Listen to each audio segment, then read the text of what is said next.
That part, I know that George Zimmerman's attorney will prove that he has no criminal background, he's not an aggressive guy. They can bring up all the things they want to bring up about Trayvon. Right. In the other extreme, that he's a gentle, kind, caring soul who was minding the neighborhood. The police didn't get there quick enough, and he had reason to pursue, even though he was told not to. He was just doing, you know, his Good Samaritan job. Yes.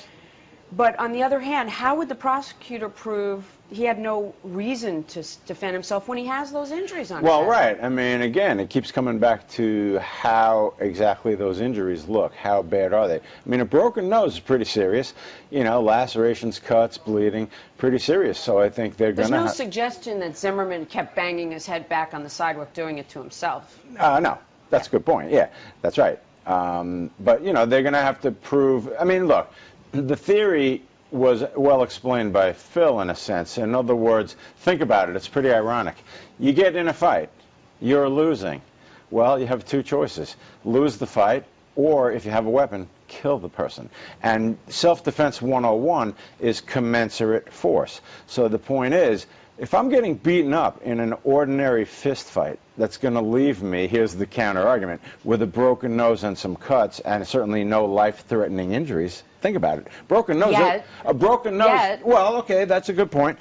But a broken nose, we'll assume just hypothetically, is not a life-threatening injury. Then so runs the argument. You can't turn around and kill the person. I think the argument could be made that the force was extreme. Yes. We don't know where that altercation was going to go, but there were other choices that Zimmerman had. The argument's obviously it's a fist fight, okay, and you're going to lose the fist fight. And it really becomes putting some really fine points in the pencil.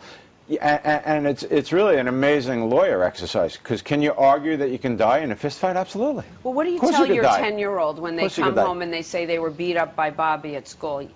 Most parents would say, beat Bobby back, if telling the teacher isn't going to work. But you wouldn't say kill Bobby. I can't remember the movie. It was with Paul Rudd. Do you remember that? And the kid had a fight at school. And I was probably studying that day. And then Paul Rudd. I'm sure you were. I don't. No, but seriously, and it came up, you know, how should you counsel your kid, you know, to respond. But again, back to the Zimmerman thing. I mean, look, they're in a fist fight. So one side argues, what, are you kidding me? A fist fight's a fist fight. You don't kill somebody. That's an escalation of out-of-proportion violence. The counter-argument is, wait a minute, you can die in a fist fight. But I think what you're on to, and I agree with you, is that there's certainly a very good argument to be made that the force used was out of proportion to what was going on, and the kid was unarmed. We didn't even discuss that. Totally different case. Let's say the kid had a gun. Are you kidding me? It's a whole different case. Which he didn't know. All that Trayvon, we learned later, was armed with was a bag of Skittles and an iced tea. I know everybody keeps sarcastically saying about the Skittles. It's not sarcastic, though. The to Skittles. Me, it's very compelling. You could probably kill somebody with a Skittle. Skittles are only a kid who hadn't had dental work could eat Skittles.